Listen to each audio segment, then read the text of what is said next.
히브리서 4장 14절에서 16절 우리 찾으셨으면 같이 읽겠습니다. 시작. 그러므로 우리에게 큰 대제사장이 계시니 승천하신 이 곧 하나님의 아들 예수시라. 우리가 믿는 도리를 굳게 잡을지어다. 우리에게 있는 대제사장은 우리의 연약함을 동정하지 못하실 리가 아니요 모든 일에 우리와 똑같이 시험을 받으신 이로되 죄는 없으시니라. 그러므로 우리는 긍휼하심을 받고 때를 따라 돕는 은혜를 얻기 위하여 은혜의 보좌 앞에 담대히 나갈 것이니라. 아멘. 여러분, 오늘은 추수감사주일입니다. 그래서 이번 주 목요일이 추수감사주일인데, 사실 추수감사절은 성경에는 없어요, 그렇죠? 그래서 많은 사람들이 추수감사절은 성경에 있는 줄 알아. 근데 추수감사절은 성경에는 없어요. 근데 이제 그러면 왜 우리가 추수감사절을 지내느냐? 그런 이제 청교도들이 들어와서부터 시작을 해가지고 이 과정들이 있잖아요. 근데 아브라함 링컨 대통령 때 이것을 이제 하나님께 감사하고 찬양하며 참여하면서 이 날짜를 정해가지고 이제 완전히 휴일로 제정돼가지고 여기까지 이제 지켜오고 있죠.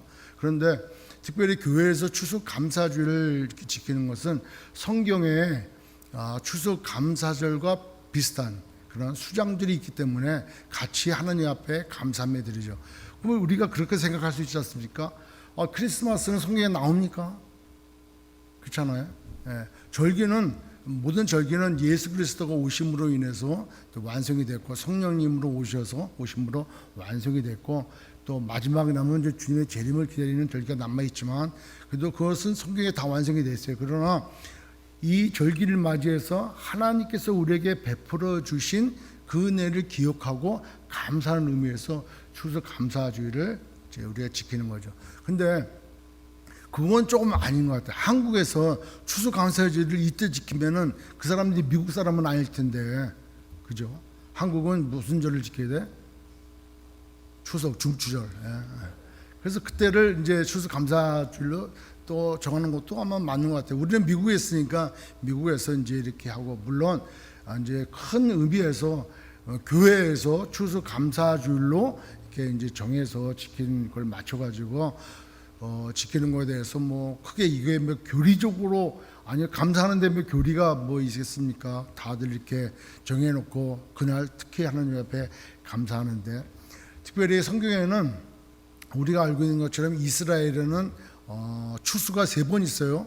그래서 그 큰 절기가 3개 있잖아요. 그러니까 이스라엘이 지키는 절기가 7절기가 있는데, 첫째 유월절, 그 다음에 무교절, 그 다음에 초실절, 그 다음에 칠칠절, 그 다음에 나팔절, 그 다음에 대속제일, 그 다음에 초막절, 이렇게 지켜요. 근데 이걸 역사적인 종교적인 거하고 그 다음에 농경문화니까 농경적인 그런 그 배경하고 맞물려 들어가요. 그래서 우리가 헷갈릴 수가 있는 거죠. 예를 들어서 유월절하고 무교절하고 같이 들어가요. 왜냐하면 무교절은 뭐 하는 날이냐면은 겨울보리를 거둘 때란 말이에요. 겨울보리를 추수할 때가 무교절이고, 유월절은 우리가 알고 있는 것처럼 출애굽할 때 어린 양의 피로 이렇게 문지방과 문인방에 발라서 죽음의 사자가 넘어가는 패스오버하는 그날을 유월절 기념하잖아요. 그러니까 역사적으로 보면은 유월절인데 또 농경적으로 또 보면은 그게 이제 무교절이 시작되는 거예요. 그러니까 무교절과 유월절 이렇게 같이 이제 생각하면 되고, 두 번째 이제 칠칠절은 모세가 그 계명받은 날이 칠칠절이란 말이에요. 근데 칠칠절 날 또 무슨 날이냐면 보리하고 밀을 추수할 때란 말이에요. 그래서 그거를 맥추절이라고 그런단 말이에요. 그러니까 맥추절하고 무슨 절? 칠칠절하고 같은 거예요. 그래서 칠칠절 날 우리가 무슨 날 적어요? 신약에서는 오순절 그러잖아요. 그래서 성령 오신 날. 그러니까 그거를 우리가 알아야 돼. 맥추절하고 칠칠절하고 이제 같이 들어간다. 그러니까 역사적으로 성경적으로 이렇게 보면은 칠칠절이고, 그 다음에 농경 문화적으로 이렇게 보면은 그날이 또 이제 맥추절이다 하는 거예요. 그 다음에 이제 가을 돼 가지고 대속제일이 종교적으로 7월 10일이란 말이에요. 그러니까 지금 태양력으로 계산하면 9월 10월 달 이렇게 되겠죠. 근데 7월 1일이 나팔절이고 7월 10일이 대속죄일이고 7월 15일이 이제 초막절을 지키는데, 근데 초막절을 하루 지키는데 그 다음날 일주일간 또 절기를 지켜요. 그는 뭐냐면은 그날을 수장절이라 그래. 무슨 절이요? 수장절. 그러니까 초막절과 수장절이 같이 들어가는 거예요. 그러니까 종교적으로 볼 때는 이스라엘 백성이 광야 생활하는 동안에 뭐 집을 졌습니까? 다 그냥 초막에서 그 무성한 가지라든가 뭐 팜추라든가 이런 나무를 꺾어가지고 초막을 짓고 살았단 말이에요. 그러니까 우리가 이스라엘 백성들의 광야 생활 40년 그러면 뭐 텐트를 쳤겠지. 텐트는 성막밖에 없어요. 성막이 텐트니까. 그 나머지는 다 초막이야. 초막에서 40년을 살았어요. 그래서 밤에 잘 때는 하늘이 다 보여, 별이. 그러니까 구름 기둥과 불 기둥으로 하나님이 그들을 지켜주시고, 그래서 그때를 기억해가지고 초막절을 지키라는 거예요.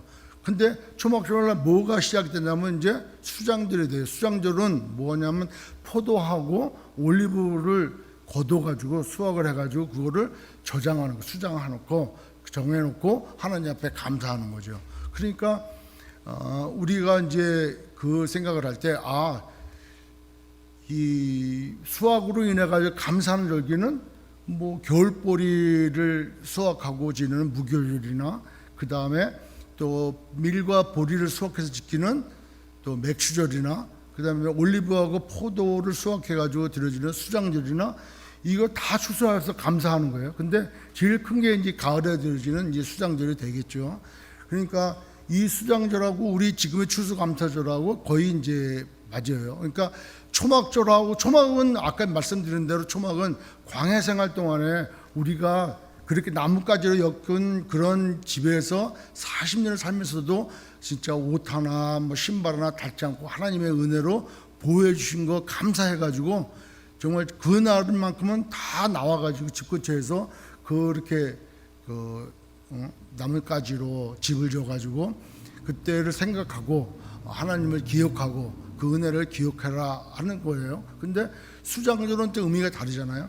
그걸 다 뭐 포도하고 그다음에 올리브를 수확을 해가지고 수장하고 난 다음에 풍성하게 주신 하나님 앞에 감사와 영광을 드리는 거란 말이에요. 그러니까 우리가 그걸 생각할 때 추수감사절도 청교도들이 와가지고 얼마나 많이 죽었습니까? 101명 와가지고 101명 출발해서 1명 죽고 1명 태어나고 그래서 101명이 도착해가지고 반은 1년 동안 죽어나갔잖아요. 그 추위에.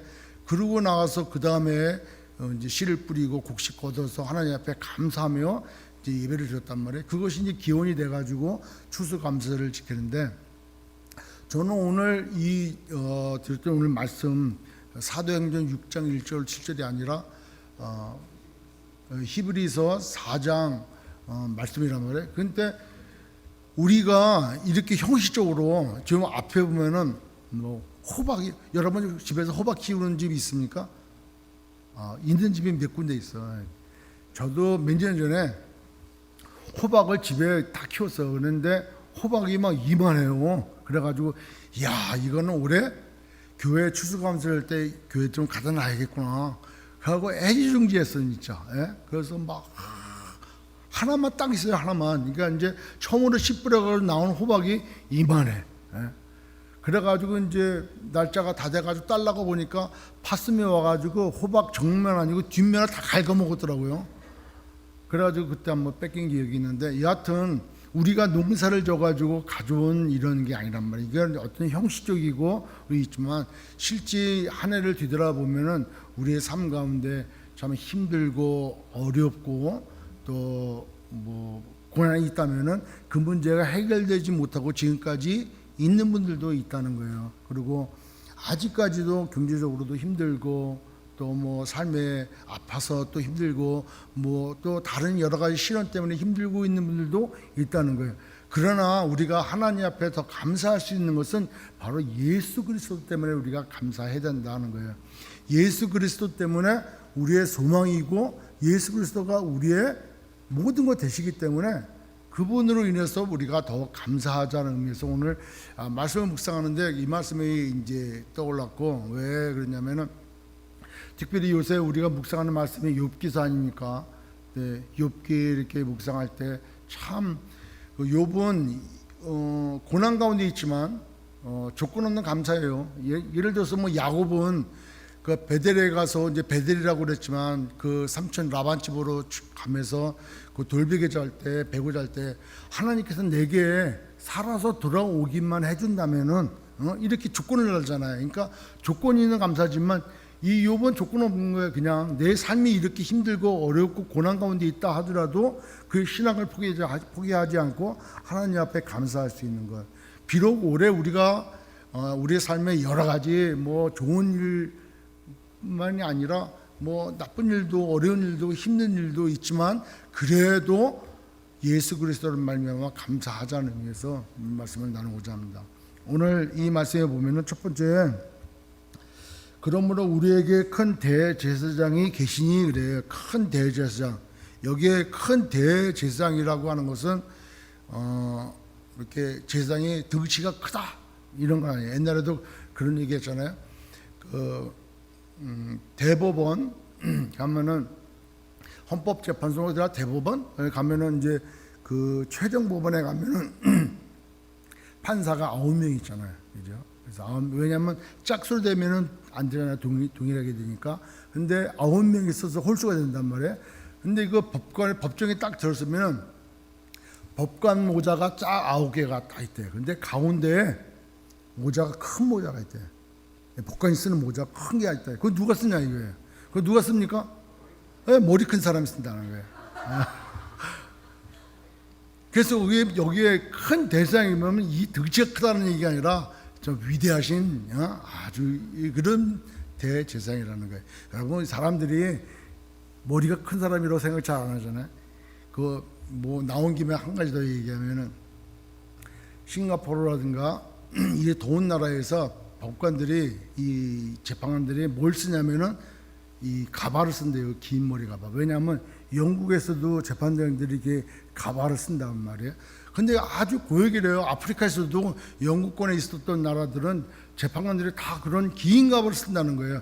그래서 날씨가 100도가 되는데 여러분 이거 한번 써보십시오. 이게 얼마나 덥겠냐고. 그런데도 불구하고 관습이니까 쓰는 거예요. 근데 원래 그 출처를 알아보니까 영국에 사람들이 이렇게 재판관들 중에 많은 분들이 이제 대머리가 많으시다는 거예요. 그래서 겨울에 재판을 하다 보면 머리가 시렵더래. 그래서 머리가 시려운 걸 어떻게 해결하면 좋은가 하고 봤더니만 그 가발을 하나 쓰는 게 낫다. 그래서 이게 쓰게 된 계기가 이게 전 나라에 영국권에 있던 나라들이 덥거나 춥거나 뭐 할 것도 없이 그냥 무조건 쓰는 거야. 그냥 아무 이유 없이. 그러니까 덥고 땀 나는데도 불구하고 그것을 이렇게 제거해버리는 바꾸는 그런 지혜는 없는 것 같아요. 그런데 하여튼 여담이고, 우리에게 큰 대제사장이 계시는데 그분이 예수님이시라는 거예요. 근데 제사장이 뭐 하느냐 하는 거예요. 대제사장이 뭐 하는 역할을 하냐 하는 거죠. 우리가 대제사장 그러면은 우리가 알고 있는 그대로 아까 말씀드린 절기 중에서 7월 10일에 대속죄일이란 말이에요. 그러니까 1년에 한 번 대속죄일 날은 온 이스라엘 백성들의 죄를 이 대제사장이 그 염소의 피를 가지고 그다음에 지성소에 들어가서 하나님 앞에 나가 백성들을 속죄하는 날이란 말이에요. 근데 그 대제사장은 죄 지은 백성과 하나님과의 끊어졌던 관계를 화목하기 위하여 중재하는 역할을 이 대제사장이 한단 말이죠. 그러니까 대제사장은 매년 사람이잖아요. 이 사람도. 그러니까 자기 죄를 속하기 위해서 물론 먼저 속죄를 드리고 그러고 난 다음에 이제 백성들의 죄를 속하는데, 우리에게 계시는 예수님이 바로 우리의 죄를 가지고 하나님께 나가는, 그러니까 하나님 앞에 나가며 우리의 죄를 속해주고 하나님과 우리를 화목해주는 그런 역할을 하는 대제사장이신데, 왜 크신 분이냐 하냐면 그 다음에 그분은 승천하신 이 곧 하나님의 아들이라는 거예요. 이 땅에 있는 아론 자손에 의해서 나타난 대제사장은 인간이야. 그래서 하늘에 올라가지 않고 매년 드려야 될 뿐만 아니라 그 대제사장은 죽으면 그 다음 사람이 또 자기의 죄 때문에도 죽을 수밖에 없는 연약한 인간이란 말이에요. 그러나 예수님은 승천하셔서 하나님 보좌 우편에 앉아 계시다는 거죠. 그러니까 그 승천하셨다는 의미는 히브리 사람들이 받아들일 때는 하나님이 계시는 곳 이렇게 생각을 해. 그러니까 그 누구도 승천해서 하나님 보좌 우편에서 그런 대제사장 역할을 하시는 사람이 없단 말이에요. 근데 오직 예수님만이 승천하셔서 하나님 보좌 우편에서 그 역할을 하시고 계시고, 더구나 그분은 인간이 아니라 하나님의 아들이라는 거죠. 하나님의 아들이기 때문에 능히 우리로 하여금 하나님과 화목해 하고, 또 우리로 또 예수님이 또 이 땅에 오셔서 우리의 죄로 또 십자가에서 죽으셨지 않습니까? 근데 그런 일들을 하신 대제사장으로서의 크신 분이다. 이 얘기는 우리 신앙생활 가운데 우리가 하나님 앞에 나갈 수 있는 왕 같은 제사장이지만, 늘상 하나님은 우리 연약함을 아시고, 주님은 하나님 보좌 우편에서 우리를 위하여 기도하시고 우리를 변호하시고 우리의 길을 인도해 가시는 분이시다라는 거죠. 여러분, 그래서 예수님이 우리의 대제사장이 된다는 것을 그렇구나 아는 게 중요한 게 아니라, 그분이 나 대신에 나의 죄 때문에 내가 하나님 앞에 갈 수 없지만 그분으로 인해서 내 죄가 속해졌구나 하는 사실을 깨달아줘서 내 삶에 적용이 될 때 그게 은혜가 되는 것이고, 그게 역사가 일어나는 거죠. 그러니까 예수님이 왜 나의 대제사장이 되실까? 여기 대해서 여러분 생각을 해보고 또 묵상을 해봐야 돼. 그냥 내가 예수님이 대제사장이시니까, 그런 직분이시니까 라고 여기는 게 아니라, 실제 내가 하나님 앞에 나갈 수 있는 유일한 길은 예수 그리스도 때문에 나간다는 거예요. 왜 나갈 수 있냐? 예수님께서 하늘에 승천하시고 하나님 보좌 우편에서 나를 위하여 중보하고 내 죄를 속해주는 그런 분이시기 때문에 나는 그분을 의지할 때 하나님 앞에 갈 수 있다라는 거. 그 사실이 내게 깨달아질 때 그것이 이제 구원이 이루고, 또 우리가 비록 연약한 삶을 산다 하더라도 소망이 있게 되어진다는 것이죠.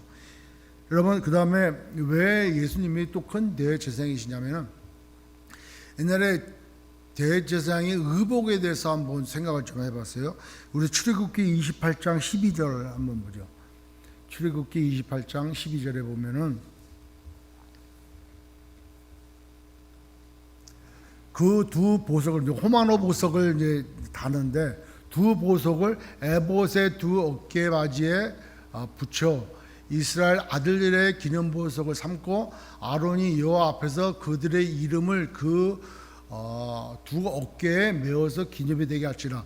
호마노 보석 두 개를 양쪽 어깨에 이렇게 매다는데, 그 양쪽 어깨에 6지파씩 이름을 써요. 그리고 어깨에 매달아서 그걸 가지고, 그걸 걸쳐가지고 지성소로 들어가고 여러 가지 임무를 수행한단 말이에요. 근데 그 보석이 의미하는 바가 뭐냐면은 그렇게 귀하게 여기는 이스라엘 지파고, 그 다음에 어깨에 맸다라는 것은 뭐냐면, 어깨는 힘을 의미하는 거예요. 그러니까 예수님이 우리를 대제사장이 되셔서 그렇게 우리를 힘으로 우리를 보호해 주신다는 그런 의미가 된다는 거죠. 그리고 이어서 29절, 같은 28장 29절에 보면은 그것뿐만이 아니라, 또 에봇뿐만 아니라, 아론이 성소에 올라갈 때에는 이스라엘 아들들의 이름을 기록한 이 판결 흉패를 가슴에 붙여 여호와 앞에 영원한 기념을 삼을지나. 가슴에 판결 흉패를 지는데, 여기도 마찬가지 이스라엘의 이름을, 지파의 이름을 적어요. 그러고 나서 그걸 가지고 이 가슴에 매달고, 그러고 나서 이제 일을 수행하고 지성소에 들어가는데, 이걸 판결 흉패를 붙이는 이유는 이 가슴이란 말이에요. 가슴은 마음을 뜻하는 거예요. 그러니까 예수님이 그 12지파 이스라엘 배는 우리들을 가슴에, 즉 마음에 품고 감싸 안는 그 사랑으로 우리를 중보하시고 중재하신다 하는 거죠. 이것이 구약에 있었던 일들이 예수님을 통해서 다 이루어짐으로 인해서 우리는 날마다 예수님이 우리의 힘이 되주시고, 예수님이 우리의 삶을 사랑으로 보호해 주시고 감싸 주시고, 또 인도하셔서 우리로 하여금 하나님께로 나아갈 수 있게 해 주신다는 거죠. 따라서 예수님이 우리의 큰 대제사장이 되시고, 오늘도 이 순간에도 그렇게 고백되어지는 저희 여러분들 모두에게 은혜로서 함께 하시는 줄 믿습니다. 더불어 그렇게 표현되는 게 많지 않습니까? 우리 열왕기상에 보면은 성전 솔로몬 성전 지을 때 그 성전 앞에 두 기둥을 둡니다. 그 두 기둥의 이름이 야긴과 보아스라고 하잖아요. 그러니까 오른쪽에 야긴, 왼쪽에 이제 보아스를 두는데 야긴과 보아스 기둥을 그 성전 앞에 덩그러니 딱 두 개 쓰는 거는 하나님이 세우신다는 거예요. 하나님이 힘이시라는 거예요. 그것을 말대로 하면 그 성전 자체가 그 기둥을 세움으로 인해 가지고 하나님이 그 힘으로 세우신다, 그 능력으로 세우신다는 것을 알게 하신다는 거죠. 그러니까 예수님이 그 판결 흉패와 그 다음에 그 에봇을 입고 들어가신 대제사장을 기억할 때 우리로 하여금 그 힘으로 우리를 보호해 주시고 그 사랑으로 우리를 감싸 주신다는 것을 우리가 믿어야 되는 줄 믿습니다. 그냥 뭐 되는 게 아니라는 거죠. 그 성경에 나와 있는 말씀 그대로 우리에게 적용되어 있기 때문에 우리가 연약하고 우리가 힘들고 어려울 때 우리를 능히 도와줄 수 있는 하나님의 아들이시고 또 우리의 중보자가 되신다 하는 거죠. 두 번째로는 왜 또 하나님 앞에 감사하냐면 15절에 우리에게 있는 대제사장은 우리의 연약함을 동정하지 못하실지가 아니요 모든 일에 우리와 똑같이 시험을 받으신 이로되 죄는 없으시다. 그래. 죄는 없으시니라. 욥기서를 이렇게 이제 묵상할 때 욥이 지금 당하는 고난이 얼마나 큽니까? 뭐 자기가 죄를 져가지고 뭐 실수해가지고 고난 받는 게 아니라 다 위에서 일어나는 일, 당연히 모르죠. 근데 자기야 뭐 가족도 가족이 있는 모든 재산도 건강도 뭐 하나 남겨놓은 게 없는 거예요. 그런 다음에 한번 여러분 상상을 해보십시오. 너무 몸에 뭐 종기가 나가지고 가려워서 기왓장을 깨가지고 그것으로 막 긁고 너무 가려우니까 그것으로 긁고 뭐 소망이 없는 거예요. 그거는 오랜 기간 동안에 그렇게 하고 있는 그 욥을 위로한다고 친구들이 찾아왔어요. 찾아와가지고 그 현실을 바라보고 그들 생각에 악인이 아니면은 이와 같은 일이 있을 수가 없다. 뭐가 맨날 겉으로는 잘했고 사람들한테 칭찬을 받고 네가 사람들 앞에서 뭐 좀 대단한 사람으로 네가 살았지만 결국 네 인생의 끝이 이거 아니냐. 결국 너는 하나님도 모르게, 그러니까 아무도 모르게 너는 네가 죄를 졌기 때문에 그것을 하나님이 심판하신 거다. 하나님이 어떤 분이신데 그러냐. 그러니까 회개하고 나오라는 거예요. 근데 그 얘기들은 욥은 어떻습니까? 억울한 거예요. 그러니까 아니라는 거예요. 아니라고 그렇게 얘기해도 절대 말을 안 들어. 1차, 2차, 세 번째 이렇게 변론을 해도 그 욥의 친구들은 욥의 그 고난을 알 수가 없는 거죠. 여러분, 사람들을 위로하려면 그 사람이 되지 않고서는 진정히 위로가 안 된다는 거죠. 우리 가운데 뭐 여러 가지 어려움과 고통 가운데 있는 분들을 우리가 위로한다고 이렇게 권면이나 또 충고나 또 이렇게 덧붙여서 할 때가 있어요. 왜? 많이 아니까. 물론 그렇게 살다 보면 결과가 그렇게 되니까 너가 이렇게 됐으니까 이래. 너가 그렇게 먹었으니까 지금 그런 거야. 그게 먹어서 살찐 게 아니라 몸이 안 좋아서 부을 수도 있다는 거예요. 그죠?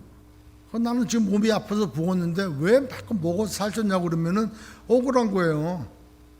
그러니까 자기가 아파서 부어봐야 그럴 수 있구나라는 것을 안다는 거죠. 그 얘기는 뭐냐면 예수님이 우리의 연약함과 우리의 그 어려움과 우리의 고난과 이런 것들을 주님은 아신다는 거예요. 그렇기 때문에 주님은 우리를 동정해 줄 수 있다는 거예요. 긍휼을 베풀어 줄 수 있고 도와줄 수 있다는 거죠. 여러분, 예수님은 하나님이신 분이에요. 하늘 보좌에 계시던 분이야. 근데 우리 정말 지렁이 같고 벌레 같고 쓸데없고 아주 완전 죄인 우리를 위하여 낮고 낮은 상태로 오신 거예요. 그러니까 하나님이신 그분이 인간의 육신이 있고 자궁 속에서 자라나셨어. 10개월을. 그리고 고통 가운데 태어나시고 특별히 이 죄악 가운데 죄가 없으신 분이 들어왔어. 그것만 해도 얼마나 고난입니까? 그 다음에 여기에 우리가 이제 느끼게 될 것은 예수님은 죄가 없으시다는 거예요. 우리와 한결같이 시험을 받았지만 죄가 없으시다는 거예요. 근데 우리는 죄가 있는 사람들이야. 그죠? 그래서 우리의 시험은 내적인 갈등이 있어요. 내적인 유혹이 있고, 마귀가 와서 공격하면은 내적으로 우리가 시험에 들거나 유혹을 당하거나 미혹당해서 그냥 죄를 범할 수 있어요. 아담과 하와처럼 그렇게. 그러나 예수님은 죄가 없으시다는 거예요. 그러니까 외적으로 얼마나 고난을 받으셨냐고. 예수님이 그 일들을 감당하러 내려왔을 때 마귀가 달라붙어 가지고 예수님 승천하실 때까지, 그러니까 십자가 달리실 때까지 아마 집요하게 집중적으로 아주 강하게 아마 시험 받으셨을 거예요. 근데 예수님은 죄가 없으시기 때문에 그 수많은 고통을 다 당하면서도 죄를 짓지 않으시는 거지. 죄가 없으시니까. 근데 우리는 죄인이기 때문에 그 수많은 고난과 유혹을 당할 때마다 우리는 넘어지고 자빠진단 말이에요. 만약에 예수님이 그 안에 완전한 인간이셔서 죄라고 한다면 예수님이 십자가에서 죽으시면 당신의 죄 때문에 죽으신 거밖에 안 되는 거예요. 근데 예수님은 죄가 없으신 거예요. 죄가 없으시기 때문에 우리를 대신해서 십자가에서 죽으실 수가 있고, 우리의 연약함을 도울 수가 있고, 우리의 눈물도 닦아줄 수가 있고, 우리가 힘들고 어려울 때 우리를 이렇게 세울 수 있는 분이라는 거예요. 주님 아시죠? 안단 말이에요. 주님이 안단 말이에요. 그 주님이 우리를 동정하지, 여기 동정이라 쓰는 거는 단어를 긍휼을 이제 베풀어 우리를 채우라 하니까 국일이 여기지 않게 하는 게 아니라 늘 우리를 긍휼히 여겨주신다는 거예요. 언젠가 한번 여러분들하고 그 얘기 나눴습니다. 은혜가 뭐고 사랑, 은혜, 사랑, 그 다음에 긍휼과 자비, 그걸 어느 이제 선교사님이 그렇게 기록하는 거 보니까 맞는 것 같아요. 그래서 이제 저도 이렇게 생각을 나서 묵상을 해보니까 은혜는 뭐냐? 받을 자격이 안 되는 사람이 받는 거예요. 그러니까 성령을 우리에게 부어주신 건 은혜야. 은혜를 받음으로 성령을 받아서 예수가 그리스도이심을 알게 되었다는 거죠. 그러니까 받을 만한 자격이 없는데 하나님께서 일방적으로 우리에게 성령을 부어주셔서 계시해 주셔가지고 예수가 그리스도이심을 알게 한단 말이죠. 그게 은혜라는 거예요. 그럼 사랑은 뭐냐? 사랑은 우리를 구원해 주신 예수 그리스도란 말이에요. 그러니까 하나님이 우리를 구원해 주시기를 원하는 게 그 사랑이라는 거예요. 그래서 그 사랑 자체인 예수 그리스도를 이 땅에 보내주신 거, 그게 하나님의 사랑이라고 이렇게 얘기하죠. 그러면 긍휼은 뭐냐?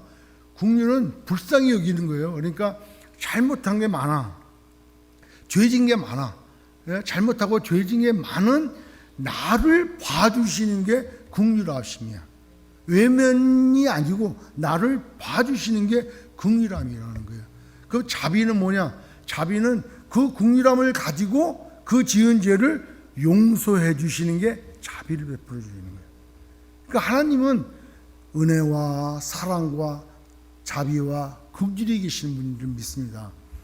그러니까 예수님이 바로 우리의 모든 고난과 고통을 이 땅에 계실 때 다 경험하셨어. 태어나셨죠? 예? 그 갓난아기로 태어났잖아요. 어느 날 갑자기 뭐 하늘에서 내려오신 분이 아니잖아요. 그 마리의 뱃속에서 그 기간 동안 있었죠. 죄악 가운데 사셨죠. 목수의 아들로서 살았잖아요. 그 다음에 우리와 같이 눈물도 흘리시고 아파하시고 고통스러워하시고 다 했는데 우리보다도 더한 시험을 받았을 거라는 거죠. 우리가 받는 시험도 많지만 유혹도 많고 공격도 많지만 예수님은 그 죄가 없으신 그분한테 마귀가 집중적으로 얼마나 큰 시험을 많이 줬습니까? 그럼에도 불구하고 죄가 없으신 주님은 그거를 이기셨다는 거예요. 그래서 우리를 승리케 해주실 수 있다는 거죠. 여러분, 우리가 힘들 때 그 자리에 주님이 계셨다는 거예요. 믿으십니까? 어느 분이 이제 힘들고 어려운 가운데 살다가 주님 앞에 갔어. 그러면서 주님이 자기 인생을 보여주는데 발자국이 여러 들어보시잖아요. 발자국이 해변에 발자국이 2개가 딱 있더래. 야, 저거는 주님 만나고 나서 기쁨에 도경을 한 거야. 주님 손잡고 간 거야. 근데 어느 지점에 가니까 발자국이 하나밖에 없다는 거야. 그래서 아니 주님 저렇게 내가 가장 힘들 때, 내가 가장 고통스러울 때 어디 계셨습니까? 그러니까 주님이 내가 너 업고 있었다는 거예요. 저 네 발자국이 아니라 내 발자국이라는 거예요. 주님은 우리의 연약함, 우리의 고통, 우리의 시련 다 알고 계시고 그 자리에 계신다는 거예요. 여러분, 그거의 긍휼인 줄 믿습니다. 그게 긍휼이신 거예요. 그래서 긍휼, 자비, 이거를 우리가 생각할 때, 오늘도 나와 함께 계시구나. 오늘 비록 내가 추수감사주일날 비즈니스가, 내 삶이 잘 돼가지고 하나님 앞에 정성껏 드리는 예물이 없을지라도, 무화과 나무, 우리 오늘 찬양했지 않습니까? 소출도 없고 아무것도 없어. 외양간에 소도 없고 양도 없고 아무것도 없어. 그럼에도 불구하고 감사할 수 있는 것은 예수 그리스도 때문에 감사하다는 거예요. 오늘도 나의 그런 형편을 아시고 그 자리에 주님 나와 함께 하시고 결국 나를 승리케 해주실 그분이기 때문에 나는 그분으로 인해서 감사할 수 있다는 거죠. 따라서 추수감사 주일이기 때문에 감사하는 게 아니라 추수감사 주일날 누구 때문에 내가 감사해야 되는지, 비록 내가 드릴 거는 아무것도 없지만 내게 드릴 수 있는 힘보다도 더한 주님으로 인해서 감사하는 우리 모두가 되시길 주의 이름으로 축원합니다. 마지막으로 보면은 16절에 그러므로 우리는 긍휼하심을 받고 때를 따라 돕는 은혜를 얻기 위하여 은혜의 보좌 앞에 담대히 나갈지어다. 은혜의 보좌 앞에 담대히 나가야 될 이유는 첫 번째 뭐라고요? 긍휼하심을 얻기 위해서. 긍휼하심을 얻기 위해서. 하나님, 내가 정말 힘듭니다. 나가시라는 거예요. 하나님, 내가 정말 어렵습니다. 제가 너무 이거 문제를 해결할 수 없습니다. 외롭습니다. 이거 어떻게 됩니까? 그 때문에 나가라는 거예요. 그 다음에 두 번째로는 뭐예요? 때를 따라 돕는 은혜를 얻기 위해서 나가라는 거예요. 여러분, 하나님께서 우리에게 때마다 시마다 맞는 은혜를 주시는 줄 믿습니다. 그래서 이스라엘에는 이른 비와 늦은 비가 있어요. 이른 비가 와야 추수가 되거든. 맥시절에 또 돌아오잖아요. 그러니까 이른 비도 와야 되고 늦은 비도 와야 돼. 근데 그 이른 비와 늦은 비를 때마다 주신다는 거예요. 그리고 비도 안 오는 그 척박한 땅에 새벽에 이슬을 내려서 이슬로 인해서 또 작물이 자라게 하신다는 거예요. 필요할 때 필요한 거 공급해 주시는 분이 하나님이신 거예요. 그래서 때를 따라 적당한 때 가장 라이트 타임에 나를 도와주시기를 바라며 우리가 나가는 거예요. 여러분, 하나님은 우리에게 가장 좋은 때에 가장 좋은 것을 주시는 줄 믿습니다. 내가 가장 좋을 때, 내가 필요할 때 그때 주시면 얼마나 좋아, 그죠? 그러면 주님은 또 딴 생각하고 계시니까 저게 저러다가 교만해지고 딴 데로 빠질 것 같으니까 주님이 볼 때 우리 인생을 통틀어 보시잖아요. 내 인생을 통틀어 봐. 그러니까 내 인생을 통틀어 봐서 가장 정확할 때 그때 베풀어 주신다는 거예요. 그러니까 그걸 얻기 위해서 주님 앞에 나가야 되는데, 그 주님의 보좌는 어떤 보좌냐? 은혜의 보좌라는 거예요. 여러분, 주님의 보좌는, 하나님의 보좌는 은혜의 보좌인 줄 믿습니다. 심판의 보좌가 아니야. 두려움의 장소가 아니라는 거예요. 예수님이 십자가에 지시고 엘리 엘리 라마 사박다니 말씀하시고 숨을 거두셨잖아요. 그때 지성소와 성소를 가르는, 인간과 하나님 사이를 가르는 휘장이 있었어요. 그죠? 그 휘장이 소 5마리가 잡아 당겨도, 양쪽에서 소 5마리가 잡아 당겨도 그걸 잘 안 찢어진다는 거예요. 근데 그 찢어지기를 만약에 찢어져도 밑에서부터 찢어지지 위에서부터 찢어진다는 건 불가능한 거예요. 근데 예수님이 십자가에서 죽으실 때 어떻게 됐어요? 위에서부터 찢어졌잖아요. 그러니까 하나님과 우리 사이에 간격이 없는 거예요. 누구든지 나갈 수가 있는 거예요. 그래서 우리는 다 왕 같은 제사장 아닙니까? 그러니까 누구든지 나갈 수가 있는 거예요. 왜? 하나님께서 공의를 베풀어 주시고 은혜를 베풀어 주시고 때를 따라 돕는 은혜를 주시기를 원하는 그 자리가 바로 은혜의 자리이기 때문에 나오라는 거예요. 그러니까 하나님은 우리에게 지금도 사랑한다고 손 내미시고 지금도 내가 널 사랑하고 내가 널 도와줄 것이라고 말씀하고 계시다는 거예요. 그런데 하나님 앞에 나가지 않을 이유가 뭐가 있냐는 거죠. 힘듭니까? 나가십시오. 어렵습니까? 나가십시오. 기쁜 일 있습니까? 감사함으로 나가십시오. 그 자리는 은혜의 자리야. 은혜의 보좌야. 예수 믿는 우리 하나님의 자녀된 우리 모두는 하나님의 보좌가 은혜의 보좌인 줄 믿습니다. 때를 따라 우리에게 돕는 은혜를 주시고 우리를 늘상 긍휼하게 봐주시고 내가 비록 잘못을 저질렀다 할지라도 긍휼로 베풀어 주셔서 자비를 우리에게 베풀어 주신다는 거예요. 따라서 하나님의 보좌는 은혜의 보좌임을 꼭 믿고 하나님 앞에 기도하는 것 어렵게 생각하지 마시고 길게 기도하고 유창하게 기도하고 막 때를 쓰며 소리를 불러가면서 기도할 때도 있지만 그걸 안 한다 할지라도 내 마음을 아시는 주님께서 내가 담대히 당연히 적극적으로 주님 앞에 나갈 때 주님은 은혜를 베풀어 주신다는 거예요. 그것으로 인해서 우리는 감사해야 되는 줄 믿습니다. 주님이 이 자리에 계시고 여러분 삶의 현장에도 계시고 또 여러분 개인의 삶에도 주님 함께 계시는 거예요. 그래서 그것으로 오늘 감사하며 추수감사를 정말 감사함을 드리시는 저와 여러분 되시길 주의 이름으로 축원합니다.